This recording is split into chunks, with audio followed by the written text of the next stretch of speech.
uncle, it could be a friend, it could be a teacher, just becoming a trend.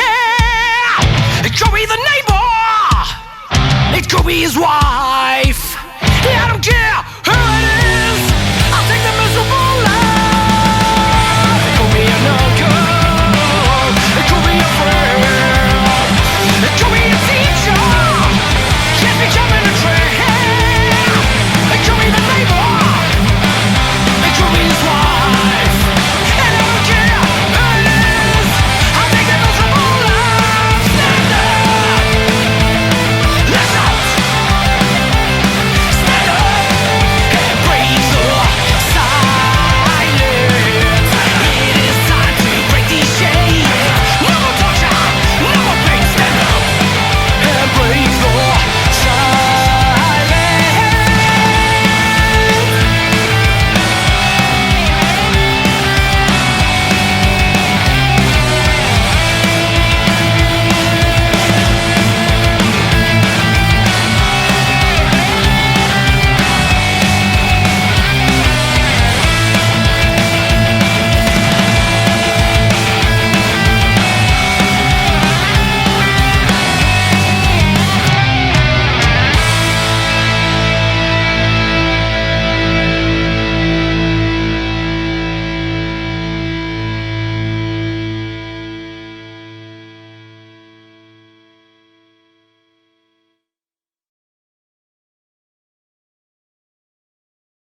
Hi guys, welcome to the new episode of Offstage Podcast. We are here at the Ware Jakob Studios with Deadline. How's it guys? How's everyone?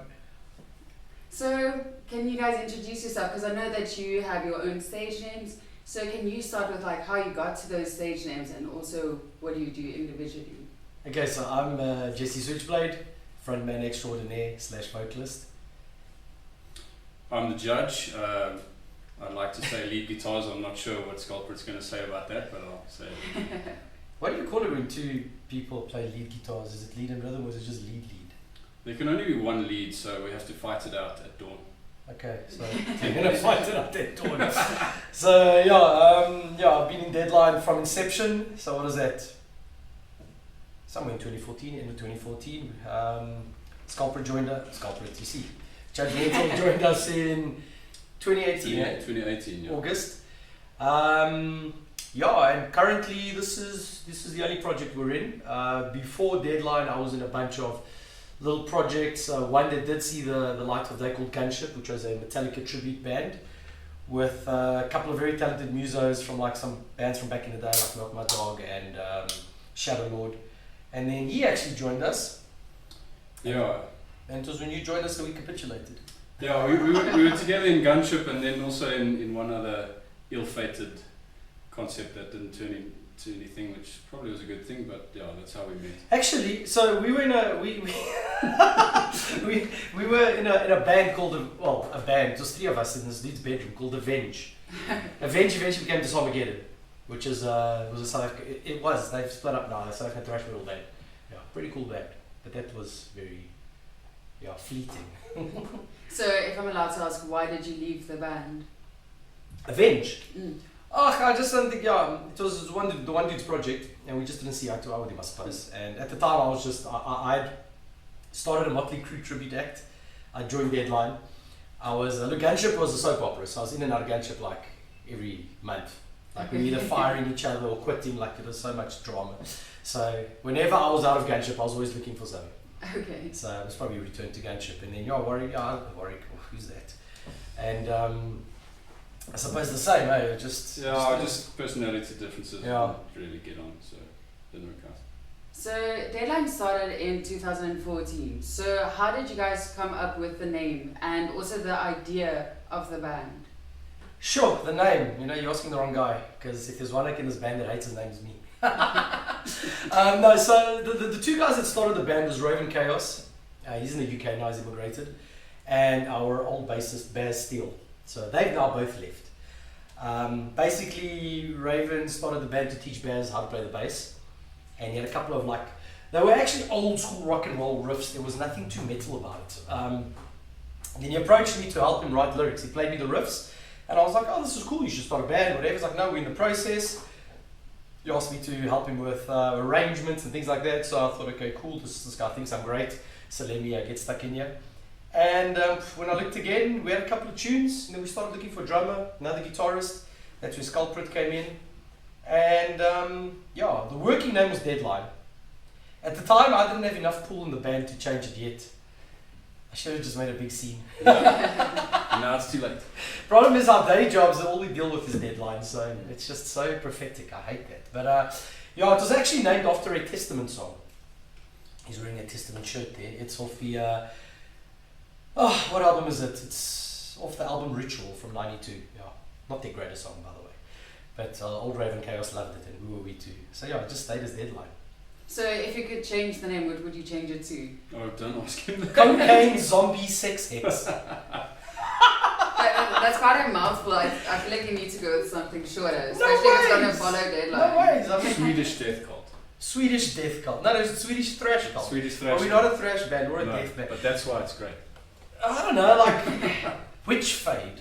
I like that, but the fade's got to have an A and a Y. I mean, it's Deadline now. What actually happened a few years ago, like, so there came a point where when we decided, okay, now we're going to write songs and release albums and whatever, that we realized there's basically a band called Deadline in every country. In every country. Don't even joke. I was in Budapest watching Testament. Everything goes back to Testament 2 years ago. And I met a guy who was the lead guitarist and vocalist of a death metal band in Hungary called Deadline. Okay. There's an American punk band, there's like an Irish electronic band, there's like DJs, there's just Deadlines everywhere.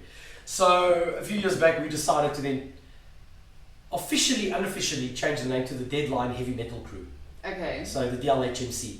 So I thought that was your fan base. that or the is, group. yeah, that Okay, is our cool. fan base. Unofficially it's who we are. So basically if the band is the crew, the fans are the crew, we're the Deadline Heavy Metal Crew.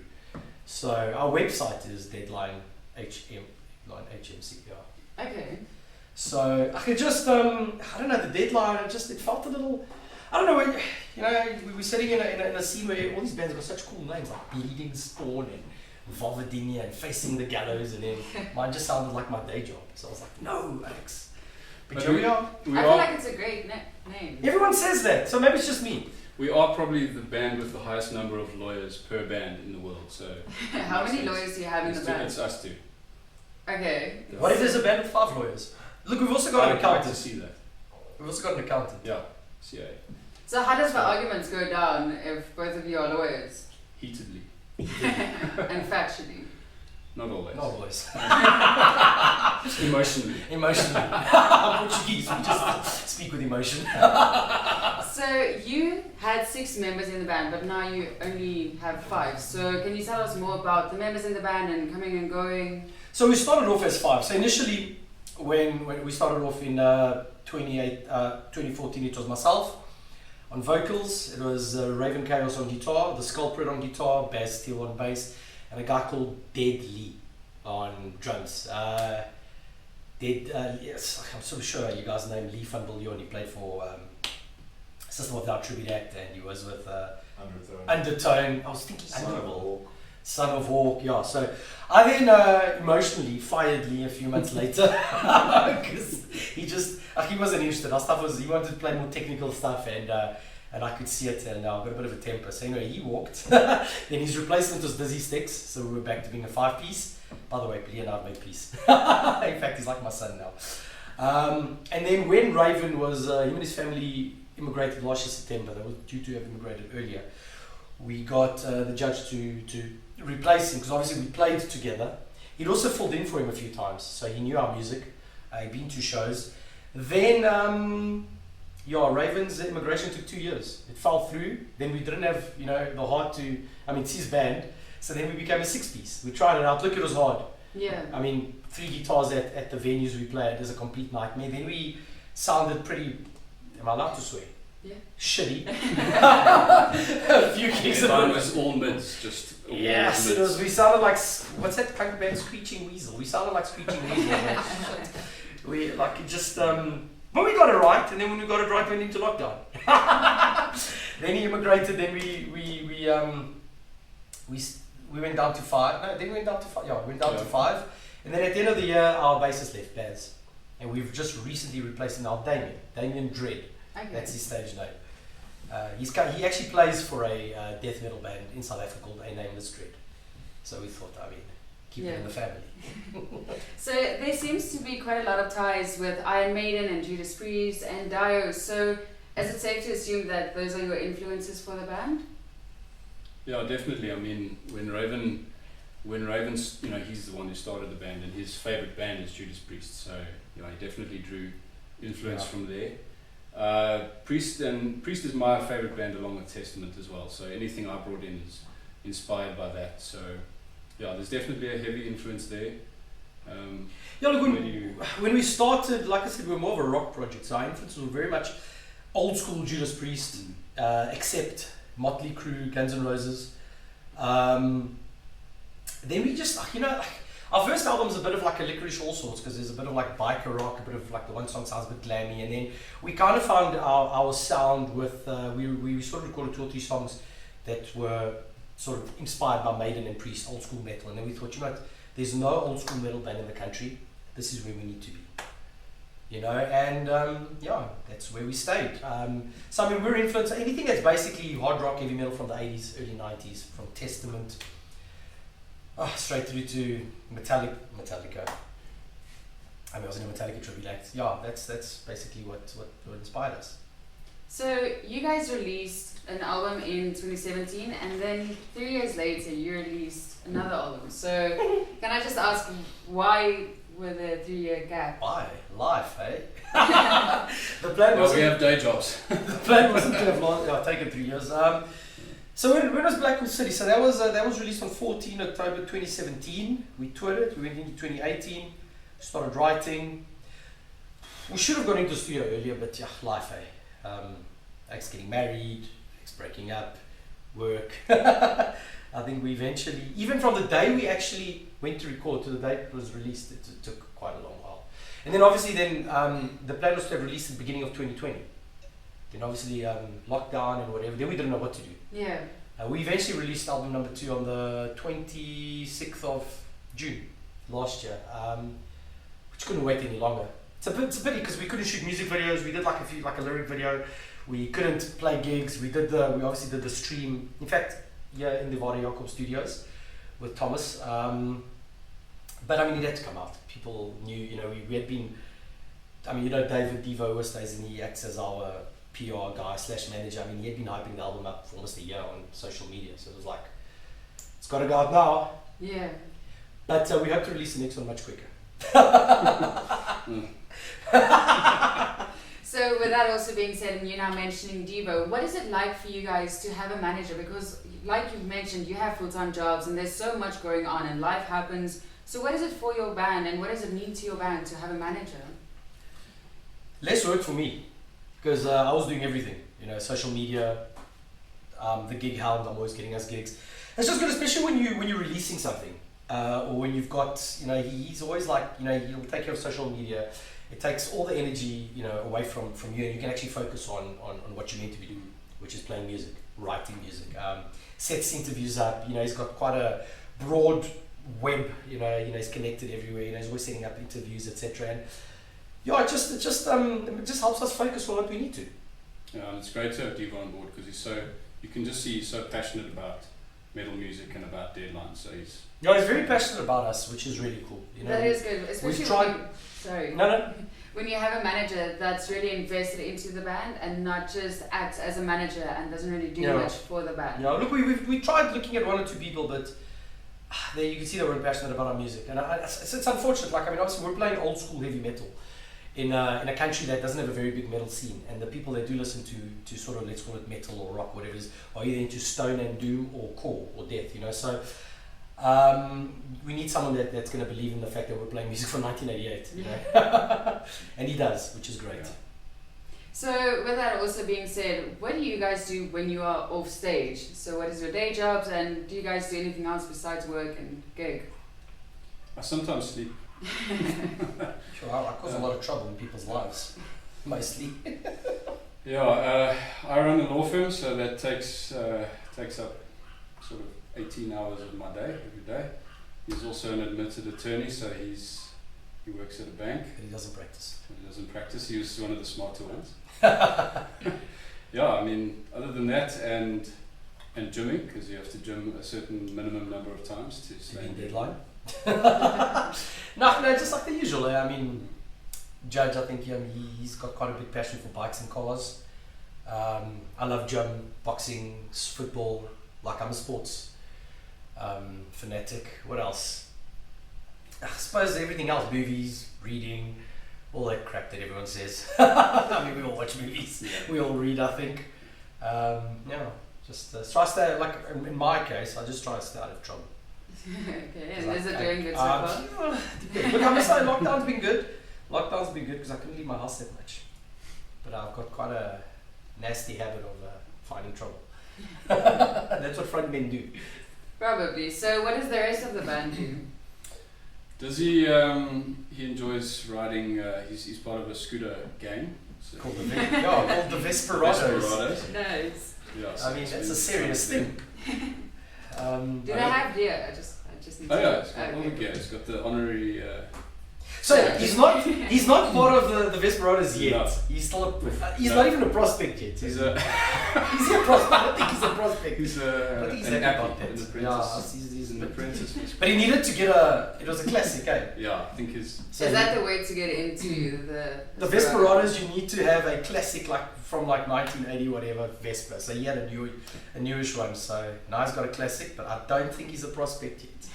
But the boyke's working hard. Sculpted, he does nothing other than count numbers. He just works. That's all he ever does, and that's why he's not here today. Yeah. He was going to, but then they. So he's got like dudes have like girlfriends and wives that control them and stuff. He's got a girlfriend and he's got a job. But his job's got more power than his girlfriend. You see, unlike him where his wife has got more power than his job, does he? You got to know where the power relationships stand. Sculpt's one and only is His his wife. work. I'm a free man. As for Damien, he likes those Warhammer. Damien's new. He's new in the band. He's a guy that we played many shows. So there's a band we used to gig with called Sordid. Damien played guitar for them, and Sordid's a band we've played the most shows with. And we've always loved his guitar technique, etc., etc. So when Baz resigned, it was an easy answer, and Damien wanted to join. So he does IT during the day. He's a programmer. He's the lead of something. He's I'm a not sure what. But I know he's the computers lead of something. And then something during his off time, he hangs with his cat Willow, and he plays like like. that. He's big into it's RPGs and stuff. Yeah, I think he paints Warhammer miniatures. And he's obsessed with music. He's got like 1 trillion amps and guitars, and so he plays guitar for these other band, and for us he plays the bass. Super talented dude. In fact, he may actually be the best guitarist in the band, despite being the bassist. So he'll have to join our duel at dawn. It's a big problem, in fact, we might even have better singers in the band than me, so. I feel like we need to have a battle at the barrio club. A battle of the Singer, band. and just challenge it out Yeah. and walk around. I feel like we got it all Swap wrong. instruments. Maybe we need an instrument swap. Yeah. We've been talking about that. We play drums. Yes, badly. I'm a black metal drummer. Yeah.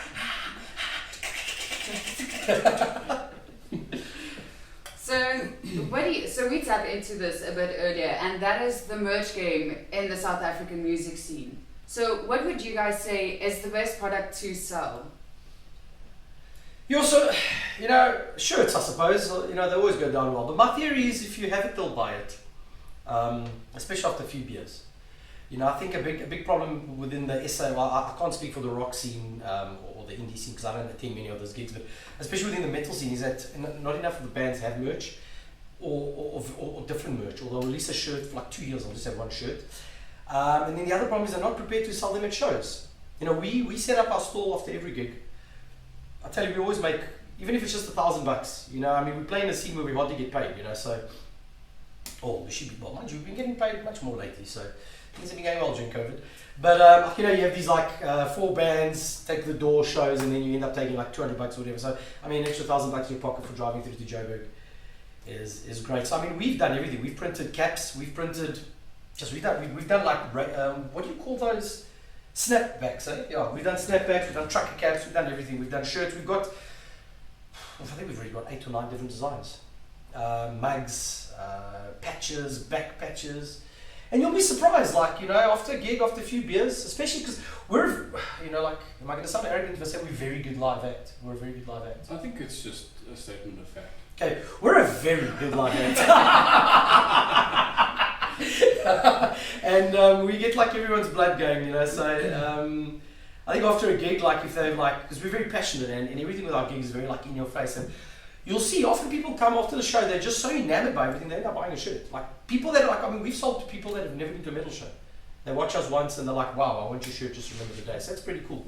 But you got to do it. I mean, you've got to sit, you've got to have design. Like, we've got a guy, Donovan Sloan, he does all our designs, you know, I go to him with all the ideas. I mean, you've got to have a team behind you, etc. But if you are prepared to sit after your gig and sell merch, you will make money. Like, instead of getting pissed and wasting $1,000, you know? Definitely, and also spending that time with the people, because you know, mostly after a show, the band just disappears. Yeah.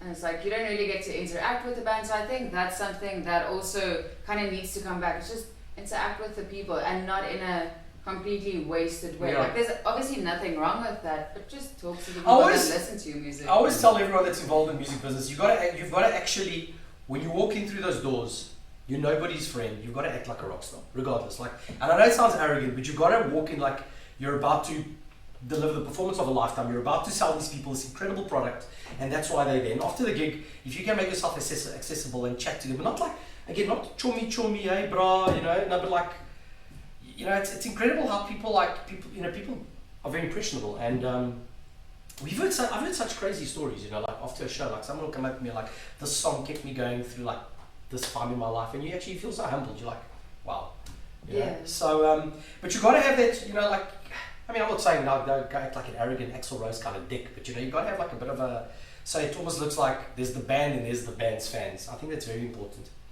And we've lost it a bit especially in the metal scene, you know.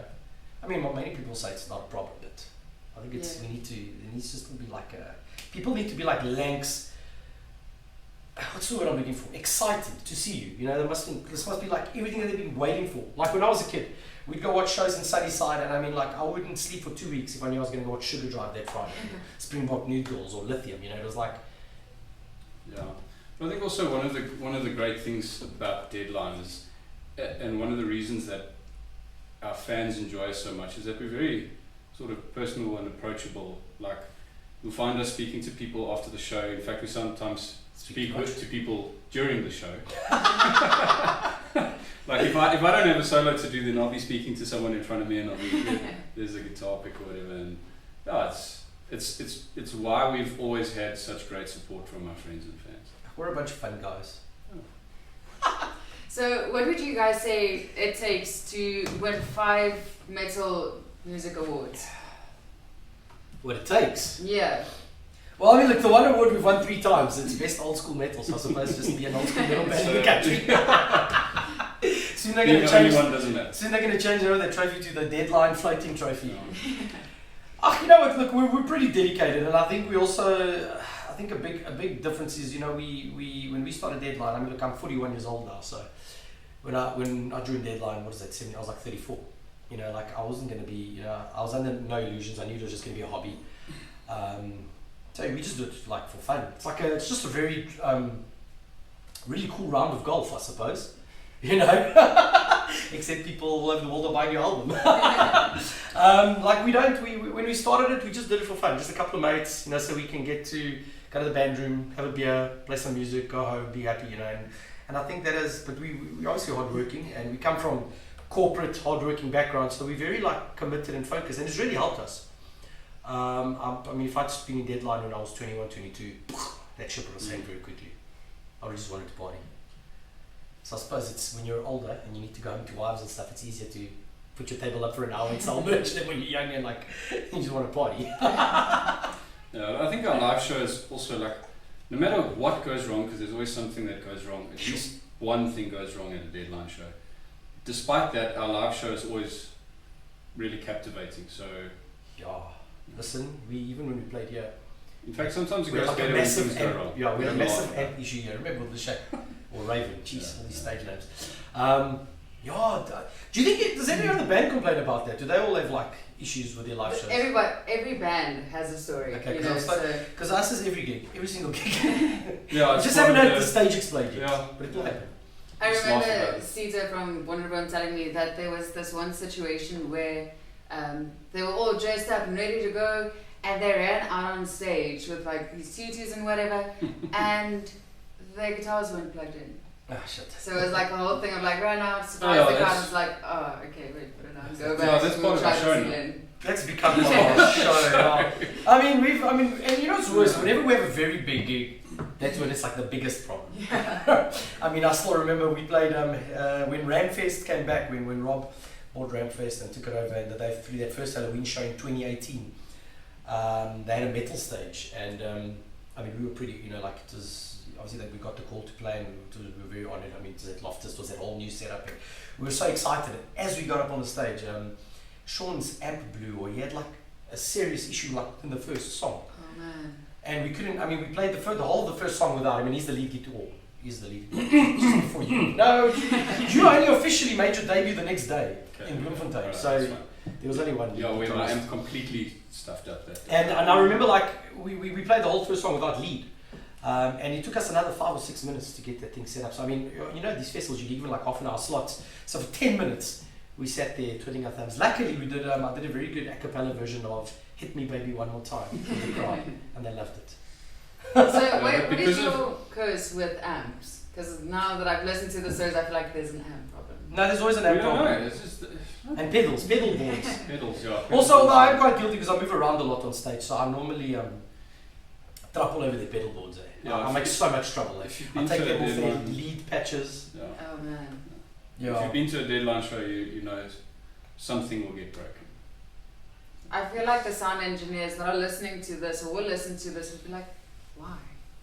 You know, sound engineers, when they see us, like, especially when we were a 6-piece, they're like, oh no, Yeah. Oh man. these are Hey guys. like, so we have like I want to say that they love us and we love them, but I think it's like a love-hate. But there was actually a time because of guitars not working or amps not working or cables not working or whatever, that we actually learnt each other's solos. And there's been a couple of times where I've saved one of the two other guys because their guitars weren't working or vice versa.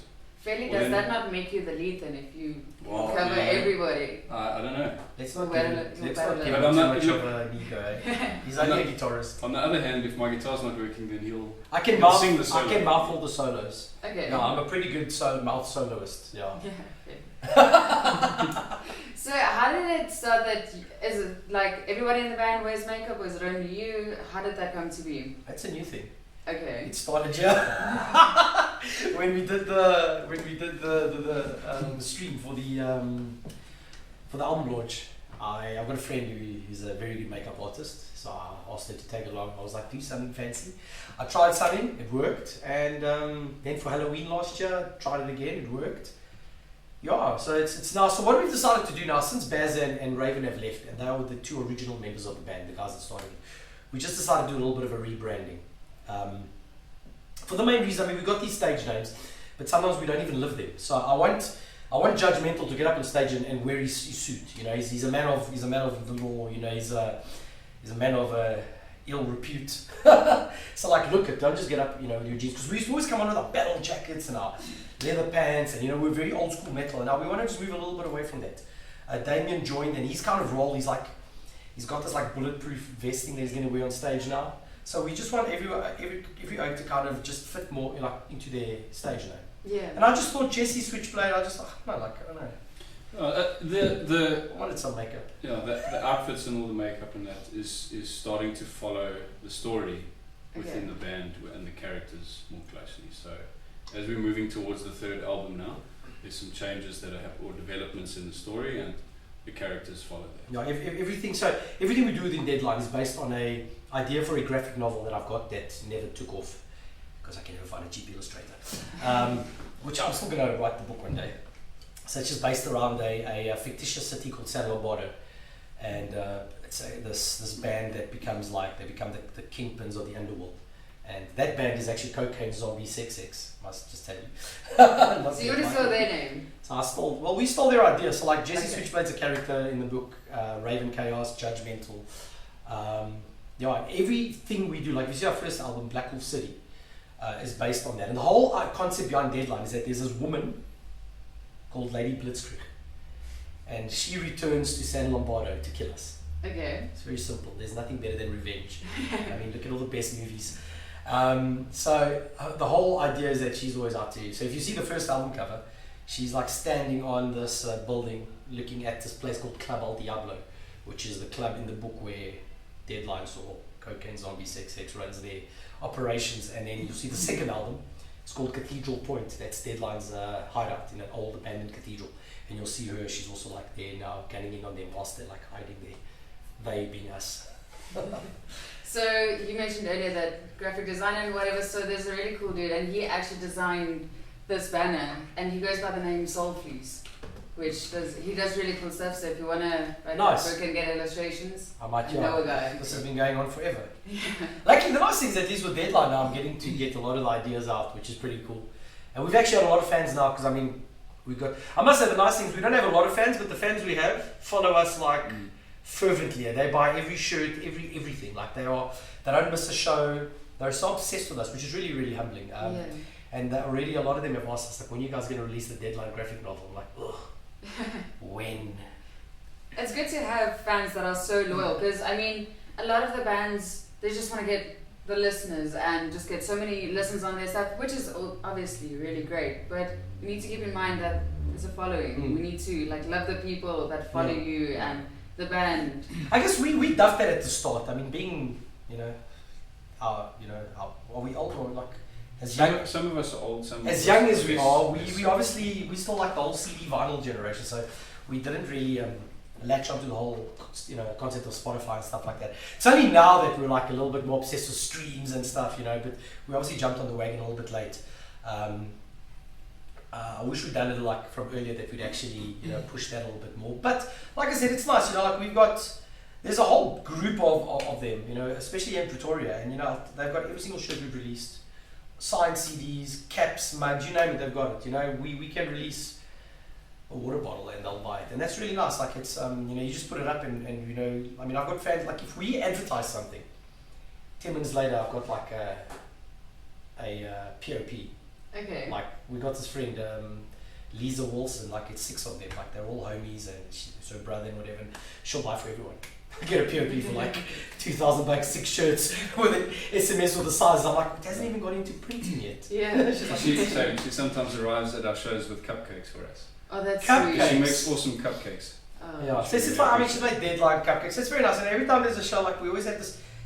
You'll see most of our shows always the same people, like this dedicated army, which is really cool. Yeah. Makes me happy. So with that also being said, and you mentioning that you guys are on the CD and vinyl stage, so do you think that is something that will make a comeback? Sure. No. But look, there'll always be a small complement of people who want to buy the CD or the vinyl. But no, I think it's moving more and more towards streams. Look, I mean, that said, I mean, a lot of, and again, a lot of people that listen to us are over 30. 30, 35, 40, 45, I mean, like, and we got told, when we released Black Wolf City, we got told by our producer at the time, who mixed the album in Cape Town, don't release physical copies, you'll never sell them. So we did the first 100, signed by the band, limited edition. We sold all 100 at the launch at Railways. That's amazing. Yeah, we actually took money like from people for IOUs. We went the following Monday, we printed another 100. I'm not lying to you, within not even a month we'd sold 75% of that. So I mean, I know 175 CDs doesn't sound like a lot, but when you're selling them at shows, and it's pretty outdated. I mean, we've now sold at Black Wolf City, I'm sure we've sold almost 500 copies worldwide. Well, I say worldwide, but which is great. I mean, and we did the same with Cathedral Point. Okay, obviously we haven't had a chance to sell as much because we haven't been gigging. Yeah. But there'll always be people. I mean, you just got to be realistic about it. Don't go print 5,000 CDs. Yeah. Because otherwise you're going to have a lot of glorified paperweights. So you guys mentioned earlier that you are lawyer, attorney, and everybody in the band is doing something really awesome. So I actually wanted to just section this off for the two of you. So do you think there's ever a point in your career that you would step out of that and become an attorney for musicians and write their contracts and just help out local musicians? Yeah, sure.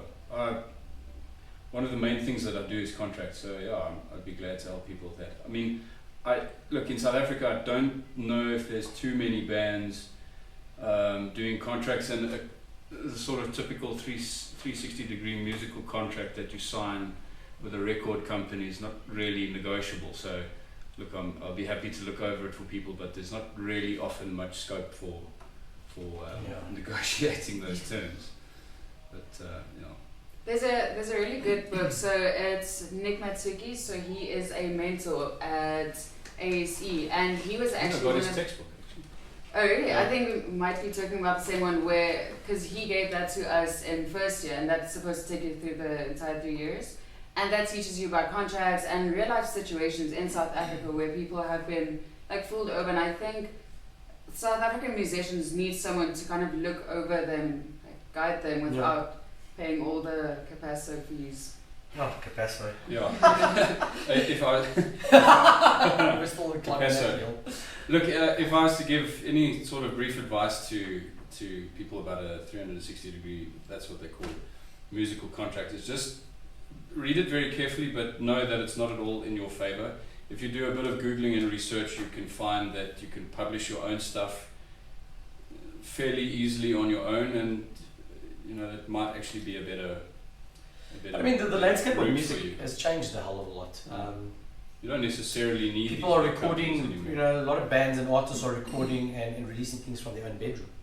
You know, whereas back in the 70s and 80s, you know, you had all these big corporations with ARR men, you know, throwing contracts at the next Michael Jackson or the next Metallica or the next Motley Crue. Now, I mean, a good example is Volvadinia from South Africa. I mean, I don't quite know the proper story, but from what I understand is these guys recorded an album, you know, at home, you know, in their bedroom kind of thing, you know, and look how well they've done.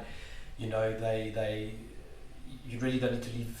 I mean, your computer chair really. You know, they got an amazing merch machine. Speaking of merch, I mean, Volvadinia, they make quite a bit of bucks off their merch. They've got a lot of merch. I mean, and that wheel just keeps turning, and they've done so well. And from what I understand, from like the dude's bedroom. I mean, I think Duncan runs. What's that merch line? Duncan's the vocalist. Something Cartel, Big Cartel. What is it? I've just hit a blank. But anyways, I mean, it just goes to show you, back in the day, no band would ever dare to do that. You know, now everything's DIY. You know, you've got streaming. You know, you've got Spotify. You've got all those type of things. In those days, everyone just wanted record labels, CDs. You know, you weren't. I mean, we still have that mentality. You know, I only felt like we'd arrived when I held my CD. You know, our CD in my hand. Yeah. Whereas, I mean, tons of bands now don't even release albums; they release singles. What's that band with that girl on vocals that released so many singles last year? They were quite big on the net, man. Unleash the Archers. No, Brew, but you're close. Oh man, I'm just hitting blanks here. But anyway, they I think released something like 12 singles over lockdown. That's amazing. You know, and no band would have ever thought of doing that in the 80s or 90s. Yeah. And I think that's the one thing that's gotten in our way a little bit, is that we still have that bloody 80s and 90s mentality. Yeah. You can do it on your own now, but there's also, I think there's far more musicians who also have the same access to, you know, YouTube and all these things to do it on their own. So yeah, if it makes sense for you financially to join with a label, and if you can get that far, then yeah, look at it. But you can be someone like Ola England or Jared Dines or whatever, all these YouTubers, which is like a completely new way of doing things, and you can get followers and meet people that way. I mean, Jared Dines is playing music with some of his biggest heroes. Yeah. You know, he's probably got more followers than them. That's just the thing. I mean, look at what happened now recently with Papa Roach. I mean, Papa Roach got that song Last Resort that they released, like, what was it, Sling Varsity, which was a very long time ago. Then some TikTok dude went and he did like a remix version of it. Papa Roach saw it and they brought him on board with them, and they've just re-released it. It's only like 2 minutes something, but yeah, I mean this, and I mean, look, I think it sounds terrible, but what a clever idea. You know, it's like it's a bit rappy and whatever, but it's such a good idea, and I mean, I'm sure it's just you know, it's just opened them up to a whole bunch of new followers. You know. Yeah. TikTok is quite a weapon. I don't know. Or you No, can that's you can open a TikTok account. that's a swear word, I think. Yeah, there's actually a very cool song that Papa Roach did with The Who, so it's just HU. Okay. And Oh yes. have you guys seen it? Yeah. Man. It's Yeah. really amazing. I feel Papa like Roach that are should be incredible, more man. popular. They are such a good band. I've actually seen Papa Roach live 6 or 7 times. They're one of Okay. the greatest live acts I've ever seen. What's his name? Jakob has got the most amazing stage presence. Sure, big fan. How would you say that you mentally prepare yourself to perform? Because now that you've mentioned he's so good on stage, and like obviously you're mentioning that you're super busy, and also for the rest of the guys, how do you mentally prepare for this and a broken amp, possibly? Well, so firstly, know that something's going to go wrong, and if you know that's going to go You wrong, can't then prepare you're not yourself so for the broken amp. Because the day you prepare yourself for the broken amp, the electricity goes something off. else will go wrong. Or the drum skin of the some. You're like, oh no, man, you know. I think the first step is that we genuinely enjoy playing live. So it's not even like, I mean, we prepare ourselves a little bit, but it's not like something that you have to really worry about. We're always looking forward to getting out and playing live. And we know that we're always going to have at least a few of our old school, what do you call it? Our existing, our real fan base that's going to be there, and they're going to be either going to be enjoying what we're playing or laughing at our mistakes. At least you'll get But, cupcakes. They never Yeah, laugh at you our will. mistakes, you know. I must just say, they never, like, sometimes I get off stage, I'm like, that was the worst show ever. Oh, fuck. And they're like, that was so great. And I'm like, you know. No, but Warwick, who's that guy Who's again? that guy? Yeah, Judge is right. Like, I'm bad at the stage name thing, and I started it. We need to review my contract.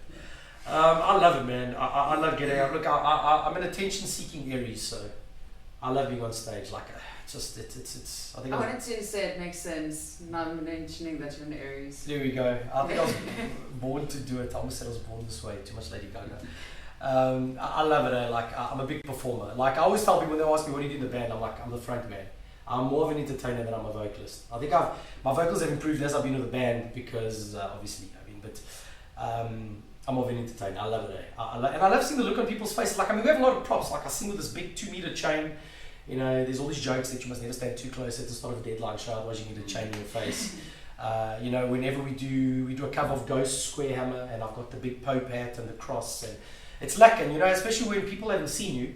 And I must say, like, after we released Black Hole City, there was quite a buzz within South Africa about our live shows, and that's when we managed to get out to, went to Grahamstown, PE, Cape Town, Durban, and just to see new faces look at, you know, their reaction on it. I think, yeah, that's really cool. So I always go out to try to find something new, jump a little bit higher, draw a little bit more blood, you know. It's all part of the show, so yeah, I love it. I think it's a release for us as well, you know, because we're in these serious corporate jobs, and then you get to get on stage and be a complete idiot. So it's great fun. Have you ever seen one of your clients at a show? No, not yet. Thankfully not, because I'm in the business of taking people's cars and houses. Yeah. So if he's at the show, he's coming to kill me. Yeah, same there. But a couple of my clients actually, like, they found out somehow that I'm in a band, and they think that's interesting. We've actually- I've never been to a show yet. We've actually played at before your time. Was it before your time? We actually played at an Investec urine function. It was 2017, and I mean they wow, to such an event. They booked out the whole basement. They had it like decorated with roses and chains and skulls, and I mean they spared no expense, and it was unbelievable. I mean, look, the people were a bit surprised at what they were seeing, but they loved it. Yeah. So what do you guys think is, or not what do you guys think, what is next for your band? Well, That's a good question. you know, we've just been, Damien Dre's been settling in, and we're just making sure that that he knows all of the existing songs, and that we tight as a unit, and yeah, we've got our upcoming shows, and then we are writing for the third album. So we've got an EP underway that's coming out. Sometime. I'm going to say 26th of March, but it's not going to happen. It's probably beginning April. Related to capacity. And the reason why we're releasing this EP, so it's not originals, it's just cover versions. So it's like a B-sides and rarities EP. I suppose not everybody can hear about it now. We have been kind of quiet about it, but so it's 3 covers. Then we're covering one of our songs of the first album, Break the Silence. We're doing an acoustic cover version of it, which is like a Cutting Jade meets Prime Circle. I mean, it's very different. And then we're remixing a song called High Tops and Bullet Belts. We're doing a synthwave remix. So we thought we'd do it because especially now with with us repositioning ourselves and with the remarketing or whatever, we don't just want to be seen as an old school heavy metal band. Obviously, we're going to continue in that vein, but I mean, Iron Maiden and Judas Priest would never have like released a dance song, and here we are. We're going to do a dance song. I think it's very important to be dynamic, and I think people are going to love it. And it's a big fu. Like the problem with old school metalheads is that we're all a bunch of elitists, man. You know, with our battle jackets, and it's like that's not true metal, you know. So now we want them to come and say that, tell us, you know. It's like, sorry, but you're still rocking out to our song, you know. This is just a dance version. So we're just going to do that just to so that the gap between albums isn't so big. Yeah. That's actually the truth. That's how I laughed when you asked the question. So with the covers that you guys do, what is the laws on that? On obviously the royalties for a song like that. Like, do you need to talk to anybody about using that song? It might be best not to answer. We're involved in the process at the moment. Let's say we're involved in the process.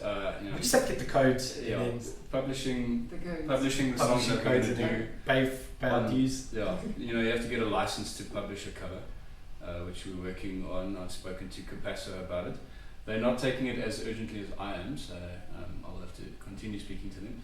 But then there's, if you play a song live, then there's also mechanical, I think it's called mechanical, I'm not sure. Mechanical rights around that. Yeah, we play, historically we play a ton of covers, eh? when people are watching you and they're like bored as hell, you need to whip out like a trump card. Our trump card is Dio's Holy Diver. If you have a song that's a little bit out there and it hasn't gone well and there's been an amp that hasn't worked, then you play Holy Diver. Bring out Holy Diver. We made a big mistake once. We went to play in Durban and we just released the album, and like I said, there was a bit of a buzz about us. We were a little bit, I wouldn't say arrogant, but we walked in there thinking, okay, this is going to go well. And let me tell you, it wasn't a very good show. Sword played just before us. We took them on tour with us and they kicked ass. Let me tell you, they were so good. And we got up on stage and I just felt so disconnected from the crowd. And our whole set, we tried to play the full album. So we didn't play one cover, so they didn't know us. And the whole time I kept trying to tell, I think it was Raven, like, we've got to play a cover, and we started, we finished, and it was probably one of the worst shows I've ever played in Durban. Damn it. It's humid and everything is and sticky, man. Is it called the Winston? Yeah, the Winston. Yeah, It's got a big pillar in the middle of the dance, of the stage. Yeah. So every time I turned around, I was like smashing into this pillar. I'm like, Oh man. We didn't even play Holy Diver. What is one of the most requested covers that you guys get? They don't really request us, they just take what we give them. So it's like this. It's like this. If you're an old school metalhead, you want to hear Holy Diver. All the girls want to hear Rebel Yell. We do Rebel Yell. We do a really cool version of it. Well, at least I think so. And then I jump off stage and I serenade all the girls, of course. And then all the metalheads always edgy. All the edgelords always want to hear Ghost Square Hammer. We've done Maiden before. We did Night Train by Guns N' Roses. But sure, that blows your voice. My favourite though would be... I think Breaking the Law always goes down well. Yeah, but you're a Judas Priest fan, of course you'd think that. But it does, also objectively good or not. Very objective. So the very last question that I have for you is, if you can inspire younger artists or musicians to just continue in the industry, what would you say to them? And also from a lawyer's perspective. I'd say get a day job first. Yes. You never know if there's going to be another COVID. That doesn't sound all, Because look what's happened to the industry, my goodness. I've just been checking now, all those festivals in Europe are starting to postpone again to 2022. So it's 2 years of our festivals, venues closing. So do it, but if you've got a backup job to fall on, it's important. Especially, look, you can get a break. Look, we've had a few bands that have done well overseas. Velveteen obviously are doing very well. Prime Circle have had a good run. Cutting Jade at a stage had a good run back in the early 2000s. They played Wales, France, England. But they've all got, Sean's an attorney and Roll was an architect. But get a day job first or a career, do this as a hobby, and then you never know, You just have something to fall back on. Yeah. I think also do what we did right very well, which is to make sure that you've got a spectacular live show. We do. Oh, you're too sweet. Sometimes. Yeah, I think that's important. Like I've been in a couple of bands that played good music, but then you get up on stage, and if you don't have a great live show, then people are like, okay. Have a product. When you start a band, I think it's important to have a product. Like you guys have a stand product. out in some way. That's the sound and lights guy. He's also in a band. Have a product because it's important. And and I mean, I find it very irritating if I go watch a band and it just looks like these acts have just come from a braai. Yeah. They're just plugging in and they're wearing their braai shorts and not everybody needs to have an image. Not everyone needs to have makeup. Not everyone needs to wear leather. Not everyone needs to, But it's important to have a product that you can sell to people. I mean, we've gotten away with it. I mean, we're playing. I always tell these guys, like, our music is essentially outdated. We're playing stuff from the 80s, early 90s. There's, no metalhead kid these days listens to that type of stuff, and people just come to watch our shows. There's a lot of people, this is so embarrassing, but there's a lot of people in the scene that actually couldn't even name you a song of ours, but they'll say they're one of our favorite bands because of our live show. Yeah. So, I know I said that was the last question, but I have one more. When you put on makeup, does the makeup not run in your eyes? Of course Obviously it with does. the sweat and... It's called the deconstructed raccoon. At the end of the show, it looks like I've been digging in everyone's trash. That's my look. It's actually like I'm Jessy, the deconstructed raccoon. Yeah, in fact, if you don't look sort of decrepit at the end of a show, then you have disciplinary hearings. No, there's no blood. You have disciplinary hearings in then life. Yeah. Well, cool guys, thank you so much for joining me, and thank you to everybody for listening. This is the Jakob Studios. I'm Shona, and this is Deadline.